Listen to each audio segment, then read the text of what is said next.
বাদশাহ হারুনুর রশিদের নাম শুনছেন? তো ওনার দরবারে এক পাগল আসতো, বাহলুল পাগলা। বাদশাহ বুঝতেন যে এই পাগল কিন্তু জেনতেন পাগল না, এটা আল্লাহওয়ালা পাগল।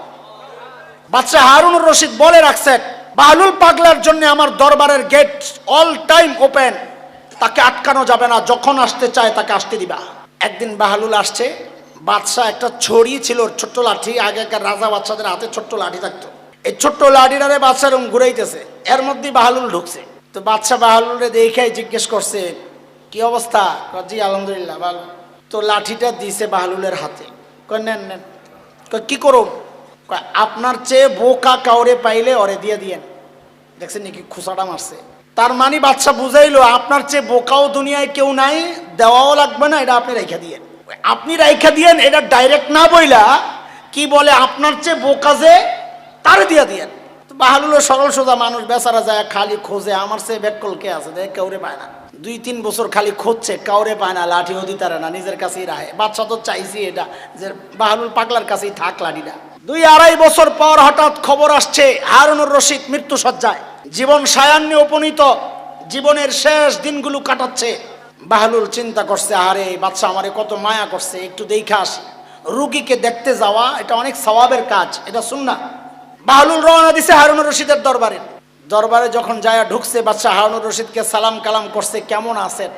তো বাদশাহ হারুনুর রশিদ বলতেছে, বাহলুল সাহেব আমার তো সফরের সময় হয়েছে। বাহলুল বলে কি? মাশাআল্লাহ, লোকজন পাঠাইছেন নি আগে? আপনি পাগলা মিয়া ছাড়লেন না, আখিরাতের সফরে বুঝি লোক পাঠায়? আপনি যদি 1 মাসের লেগে কোথাও গেলে আগে সৈন্য টৈন্য পাঠাই এলাকার খোঁজ খবর লন, এনে পাঠান নাই? কি পাগলামি করে ডাকা? ওইখানে কাউরে আগে পাঠান যায় না মিয়া। ও আচ্ছা, খানা টানা পাঠাইছেন? পাগলামি সারেন, চুপচাপ বোন আইসেন, দেখতেন, দোয়া করে যান গা। আপনি কি কথা কন এগুলা? খবরে গেলে বুঝি খাওন দিব, এনে বুঝি খাওন লয়া যাওন যায়? তো বাহলুল পাগলাও জিজ্ঞেস করে, খানা টানা পাঠাইছেন নি? আরে পাগল, কবরের মধ্যে খানা পাঠাইছে? কি কই ডাক পাগলামি, চুপচাপ বানাবে। আরে আচ্ছা ঠিক আছে, বাদ দেন, আইবেন কবে? আরে আপনি তো পুরা পাগল হয়ে গেছেন, দেখা যায় আখিরাতের সফরে কেউ যায় আবার ফেরত আসে নাকি? ও তাই? বাদশা পাইছি। বলে কি পাইছেন? আমার সে ব্যাককল পাইছি একজন। কারে? আপনারে ধরেন, আপনার লাঠি আপনি নিয়ে এলো, আপনার লাঠি আপনি নিয়ে নেন। বলে কেন? বলে আমি এই 2.5 বছর 3 বছর খুঁজেছি আমার চেয়ে বেকুফ নির্বোধ কাউকে পাই কিনা লাঠিটা দেওয়ার জন্য। আজকে আমি বুঝে গেছি আমার চেয়ে নির্বোধ এই দুনিয়ায় আপনি। দুনিয়ার 1 মাসের সফরের জন্য কোথাও গেলে আপনি বাহিনী পাঠান, খানা পাঠান, বাহিনী আগে যায় সব চেক করে আসে, আপনি আবার ফেরত আসার ডেট ঠিক করেন। অনন্তকালের সফর, আখিরাতের সফর, সেখানে আপনি একা যাচ্ছেন, তার জন্য আপনার কোনো প্রস্তুতি নাই। আমার চেয়ে বোকার আপনার চেয়ে কেউ নাই। আল্লাহু আকবার। খোসা কোন জায়গায় মারছে টের পেয়েছে? বাদশাহ হারুনুর রশিদের চোখ দিয়ে ঝরঝর করে পানি পড়া শুরু করেছে। ও বাহলুল, তোমাকে পাগল বলি, আসলে তুমি তো সবচেয়ে সচেতন। পাগল তো আমি, আসলেই আমি বোকা। অনন্তকালের সফরের জন্য আসলেই তো আমার কোনো প্রস্তুতি নাই, অথচ অল্প সময়ের জন্য বের হইলে আমার কত প্রস্তুতি থাকে, আসলেই তো আমি বোকা। দোস্ত, ঠিক এই কথাটাকে আমি আরেকটা হাদিস আপনাদের সামনে পড়েছিলাম। নবী আলাইহিস সালাম বলেছেন, আল কাইয়িসু মান দানা নাফসা ওয়া আমিলা লিমা বাদাল মাউত। প্রকৃত সচেতন, প্রকৃত বুদ্ধিমান তো সে যে নিজেকে চিনে। আরে মুসলমান, আজকে আমি আমাকে চিনি নাই। আমি ওই ইহুদি কেমনে চুল রাখে তার মতো চুল রাখার চেষ্টা করি। আমি শ্রেষ্ঠ নবীর শ্রেষ্ঠ উম্মত, আমি নিজেকে চিনি নাই। আমি বুঝলাম না আমি শ্রেষ্ঠ নবীর শ্রেষ্ঠ উম্মত। গোটা দুনিয়া আমাকে ফলো করবে, গোটা দুনিয়া তাকায়া তাকায়া দেখবে আমি কেমনে চুল রাখি, আমি কেমনে দাড়ি রাখি, আমি কেমন জামা পরি। আমি সব বাদ দিয়ে আমি এখন তাদেরকে ফলো করা শুরু করলাম। আমি আস্তা একটা বোকা। নবী বলেন, আল কাইয়িসু মান দানা নাফসা। প্রকৃত বুদ্ধিমান সচেতন সেই মানুষ যে নিজেকে চিনে। ওয়া আমিলা লিমা বাদাল মাউত, আর মৃত্যুর পরবর্তী জীবনের জন্য কিছু পুঁজি বানায়, পুঁজি বানায়। ও দোস্ত, কার কি পুঁজি আছে বলেন তো একটু? কার কি পুঁজি আছে বলেন? আমার তো নাই। এই যে কষ্ট করে দৌড়ায় দৌড়ায় আসি, এই যে মাঝে মধ্যে কিছু যুবকের হাতে পায়ে ধরে আইনে একটু দাড়ি রাখার চেষ্টা করি, কেন এটা? এই কাজগুলো কেন করি? পুঁজি বানাই, পুঁজি। হাসরের মাঠে আল্লাহ যদি ডাক দিয়ে জিজ্ঞেস করে, রে হাসান জামিল পুঁজি কি দে, তখন বলতে পারবো মালিক কোনো পুঁজি নাই, এই হাতগুলা দিয়া তোমার হাবিবের সুন্নতের গাছ লাগাইছি। নবী আলাইহিস সালাম বলেছেন, মুতু ক্বাবলা আন তামুতু ওয়া হাসিবু ক্বাবলা আন তুহাসাবু। এই একটা হাদিস। নবী আলাইহিস সালাম বলেন, মরার আগে মরে যাও। হাদিসের দুইটা অংশ। প্রথম অংশ, মরার আগে মরে যাও। মরার আগে মরে যাও, এটার কি কথা? এটা কি অর্থ? মরার আগে আবার কেমনে মরে? একটা তো আছে আমাদের কথার কথা, আমরা খুব বিপদের সময় নিজের বিপদের কথা, কষ্টের কথা প্রকাশের সময় আমরা এইভাবে বলি, আমি মরে গেছি রে ভাই, আমি জিন্দা নাই, আমি জিন্দা লাশ, বলেন না? এটা ওইটা উদ্দেশ্য না। তো কি উদ্দেশ্য? হযরত থানবী রহমতুল্লাহ আলাইহি বলেন, মরার আগে মরা এর অর্থ দুইটা। বলেন, এক নম্বর অর্থ হচ্ছে আল্লাহর ইচ্ছার সামনে আমি মুর্দা। একজন মৃত মানুষের যেমন কোনো ইচ্ছা থাকে না, তাকে যখন খুশি গোসল করানো হয়, যখন খুশি তার কাপড়টা খুলে নেওয়া হয়, যখন খুশি তাকে সাদা কাপড়ে মোড়ানো হয়, যখন খুশি তাকে ঘর থেকে বের করা হয়, যখন খুশি তাকে মাটির নিচে দাফন করা হয়, তার কোনো বক্তব্য থাকে না, কোনো ইচ্ছা থাকে না। মরার আগে মরা মানে হচ্ছে একজন মানুষ এই মানসিকতা লালন করা যে আল্লাহর সিদ্ধান্তের সামনে আমার কোনো সিদ্ধান্ত নাই, আল্লাহর সামনে আল্লাহর সিদ্ধান্ত, আল্লাহর পছন্দের সামনে দুনিয়ার সব পছন্দকে মারার নাম হচ্ছে মরার আগে মরে যাওয়া। আল্লাহ যা চায় আমি তাই করতে রাজি। যদি এমন হওয়া যায়, যদি এমন হওয়া যায়, পুরস্কার কি? আল্লাহু আকবার। আল্লাহ তাআলা বলেন, ইয়া আইয়াতুহান নাফসুল মুতমাইন্নাহ ইরজিই ইলা রাব্বিকি রাদিয়াতাম মারদিয়াহ ফাদখুলি ফি ইবাদি ওয়াদখুলি জান্নাতি। ইমানদার বান্দার যখন মৃত্যুর সময় ঘনিয়ে আসে, তো হাদিসের কথা, আল্লাহ তাআলা তাদের জান কবজ করার জন্য যখন মালাকুল মউতকে পাঠান, তো জান্নাতের ফেরেশতারাও সাথে আসেন জান্নাতের মেহমানকে আগায় নেওয়ার জন্য। তারা আয়েশা ডাকতে থাকেন, বের হও, বের হও। কি বলেন? বের হও, বের হও। বান্দা বের হয় না, কারণ বহুদিন এই শরীরের ভিতরে ছিল তো মায়া মহব্বত তৈরি হয়ে গেছে। হাদিসের কথা কি বইলা ডাকেন ফেরেশতারা, ইয়া আইয়াতুহান নাফসুল মুতমাইন্নাহ কানাত ফিল জাসাদিত তাইয়িব উখরুজি ইলা রাউহিন ওয়া রাইহান ওয়া রাব্বি গায়রি গাদবান। ও মুতমাইন নফস, এতদিন পবিত্র শরীরের ভেতরে ছিলা, এখন বের হও। বলে কোথায় বের হব?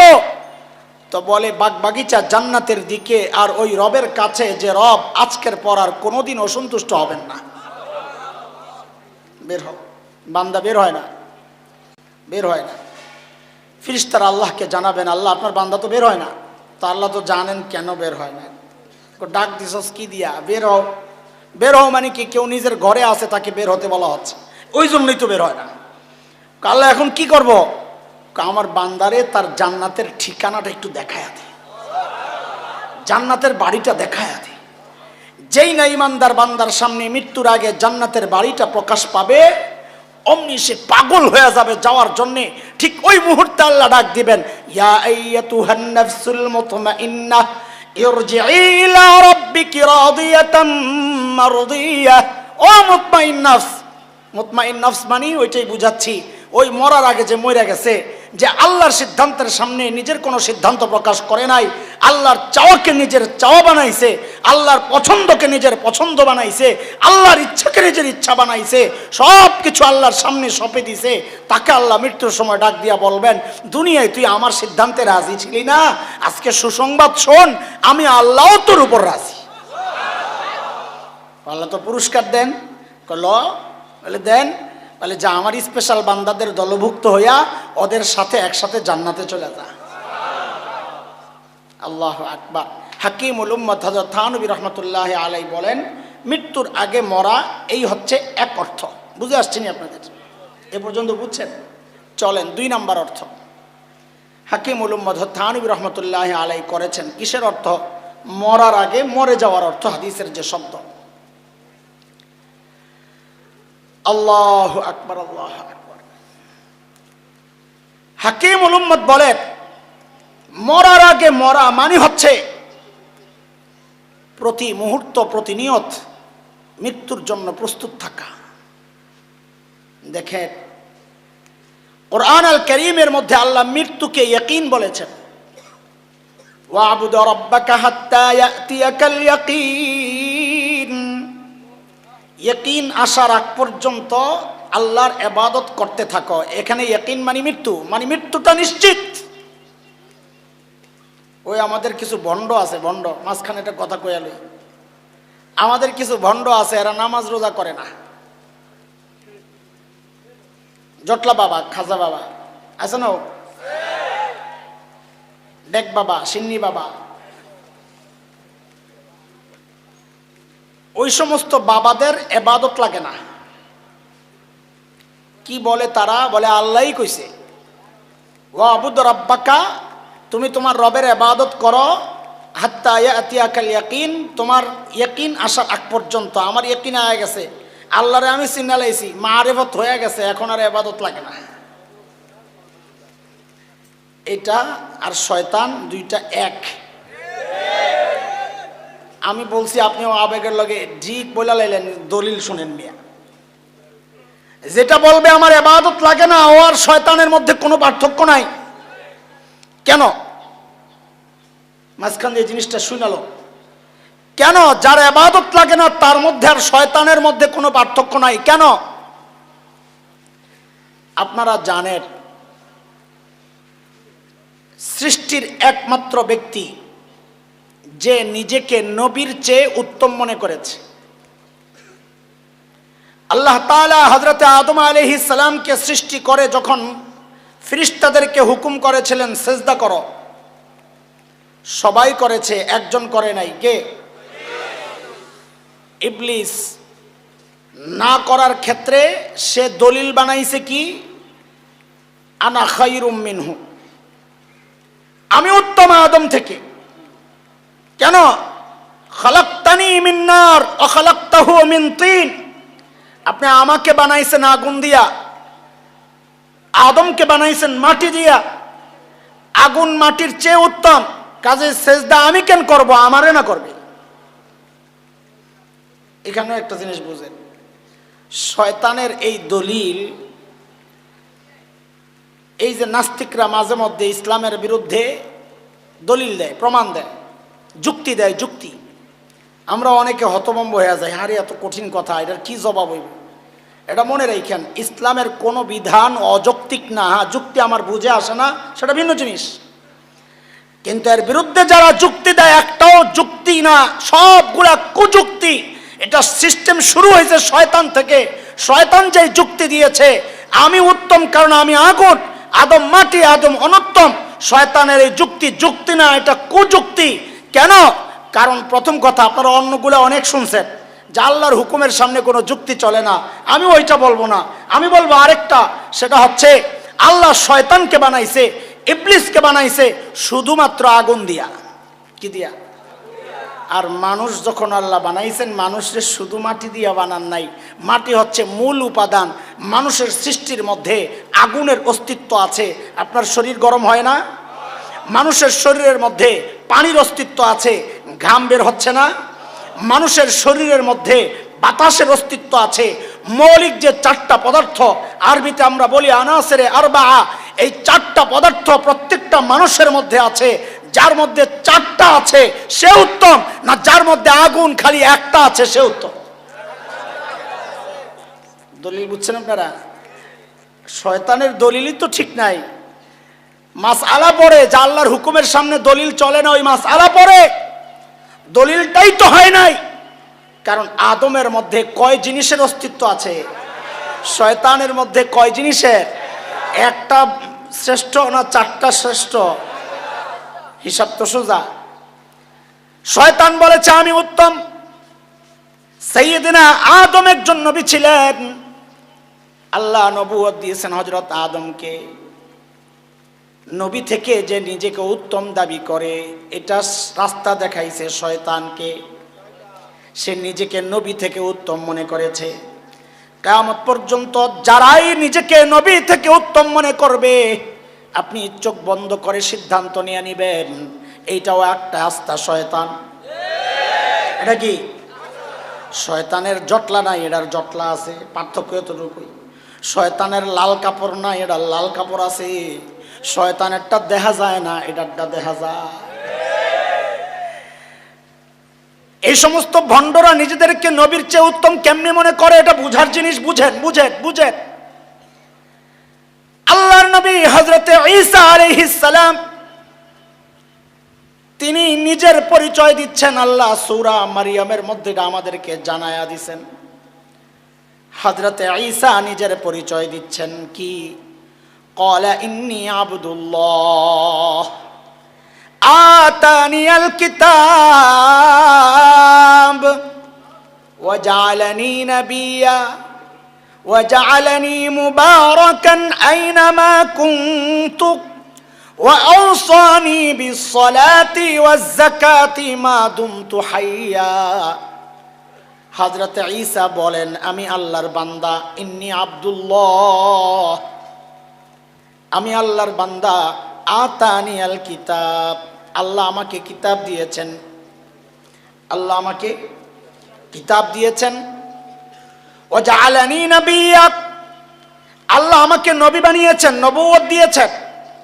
ওয়া জাআলানি মুবারাকান আইনামা কুনতু, আমি যেখানেই থাকি না কেন আল্লাহ আমাকে বরকতওয়ালা বানাইছেন। এই জায়গার কথাটা বুঝেন। এরপর হযরত ঈসা বলতেছেন ওয়া আওসানি, আল্লাহ আমাকে কঠোরভাবে নির্দেশ দিয়েছেন। কে নির্দেশ দিয়েছেন? কারে? কারে? নবীকে। বলেন কাকে নির্দেশ দিয়েছেন? কে? কাকে? এই ঠিক করে বলেন, আমার সাথে কথা বলেন, খুব সূক্ষ্ম কথা। নির্দেশ দিয়েছেন কে? কাকে? কাকে? হযরত ঈসা নিজে বলতেছেন ওয়া আওসানি, আল্লাহ আমাকে কঠোরভাবে নির্দেশ দিয়েছেন। ওসিয়তের তরজমা আমি করলাম না, আমি অন্যভাবে বুঝাইলাম, কেউ উল্টা বুঝেন না। আল্লাহ আমাকে কঠোরভাবে নির্দেশ দিয়েছেন। কি নির্দেশ?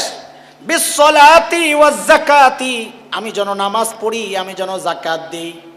বলে কতদিন কতদিন? হযরত ঈসা বলেন আল্লাহর নির্দেশ হচ্ছে মা দুমতু হাইয়া, যতদিন আমার জান আছে, জীবনের শেষ মুহূর্ত পর্যন্ত আল্লাহ আমাকে ইবাদতের হুকুম করেছেন। একজন নবীকে আল্লাহ জীবনের শেষ মুহূর্ত পর্যন্ত ইবাদতের হুকুম করেছেন। কাজেই যারা বলবে আমাদের ইবাদত লাগে না, একই না এসে গেছে, সে নিজেকে নবীর চেয়ে উত্তম মনে করতেছে। কথা ঠিক কিনা? আমরা আগে প্রমাণ করেছি যারা নবীর থেকে নিজেকে উত্তম মনে করে, এটা নাম্বার 1 শয়তান। কথা বলেন, কথা বলেন, কিসে? আরে কথা কোন কিসে? যত বড় পিসাব হও, যদি ইবাদত লাগে না কয়, চোখ বন্ধ করে বলে দিবেন এটা আস্তা একটা শয়তান। ইবাদতের একটা অংশ আল্লাহর গোলামি করা, এটার একটা অংশ হচ্ছে নবীর সুন্নাহকে মানা। কাজে কোনো পীর যদি দাড়ি কাটে, এই কথা কর না কেন, আপনি রাখেন না, এটা আপনার হিসাব, আমি ওটা নিয়ে কথা বলবো না। কিন্তু আপনি বলেন কোন পীর যদি দাড়ি আছে, কথা কয় না, কথা কয় না। হ্যাঁ, মুফতি সাহেবরা ফতুয়া দেন, কোন পীর যদি দাড়ি কাটে, থাক, আমি আর নদী পার হইয়া ওই পার গেলাম না, এই পার আজকে এই পার পর্যন্ত থাকি, থাক, ঠিক আছে, বাদ দেন। হাকিমুল উম্মাত হযরত থানবী রাহমাতুল্লাহি আলাইহি বলেন মৃত্যু একটা ইয়াকিনী জিনিস। ওই যে আল্লাহ মৃত্যুকে বলেছেন ইয়াকিন, ওখান থেকে কথা বের হয়েছে। ওয়াবুদ রাব্বাকা হাত্তা ইয়াতিয়াকাল ইয়াকিন, ও নবী, আপনি আপনার রবের গোলামি করেন, আপনার রবের ইবাদত করেন, আপনার ইয়াকিন আসার আগ পর্যন্ত, ইয়াকিন মানে মৃত্যুর আগ পর্যন্ত আল্লাহর ইবাদত করেন। আল্লাহ তাআলা মৃত্যু না বইলা শব্দ ব্যবহার করেছেন ইয়াকিন। কারণ কি? কারণ হচ্ছে দুনিয়ার এমন কোনো বিষয় নাই যাকে সবাই মানে। বলে এমন আরেকটা বিষয় দেখাইতে পারবেন না যাকে হিন্দুও মানে, ইহুদি, নাসারা, বৌদ্ধ, মগ, মুরাং, গারো, চাকমা, কোকিল, সাঁওতাল, টিপরা, যত জাতি আছে এমনকি নাস্তিকরাও মানে কিনা? প্লেনে সব নাস্তিক সোজা হয়ে যায় যদি দেখে একটু কাঁপাকাঁপি শুরু হয়েছে, বাতাসের উল্টা মেঘের সাথে বাড়ি, অথবা রোড চেঞ্জ করতেছে, একটু ঘুরতেছে, তখন প্লেনটা একটু কাঁপে। মাঝে মাঝে দেখি এতক্ষণ বয়া বয়া শয়তানের লেন্সা ঢুকায় আমি মনে করে যে কাঁপাকাঁপি শুরু হয়েছে, খুললে মুদ্রে বইতে কি হয়েছে। মাঝে মাঝে আমি হুজুর মানুষ, মোল্লা মানুষ, আমার লগে বইলে আমার হাতটাও ধরে আসতে কইরা, মনে করছে হুজুর বাইসা যাইব, গাদা গাদা মরলে সবাই মরো, কি ভয় পায় মরারে। তার মানে কি? একজন নাস্তিক সে আল্লাহ বিশ্বাস করে না, আখিরাত বিশ্বাস করে না, নবী বিশ্বাস করে না, কিন্তু সেও মৃত্যুকে বিশ্বাস করে। ঠিক কিনা? এমন এক অবধারিত জিনিস।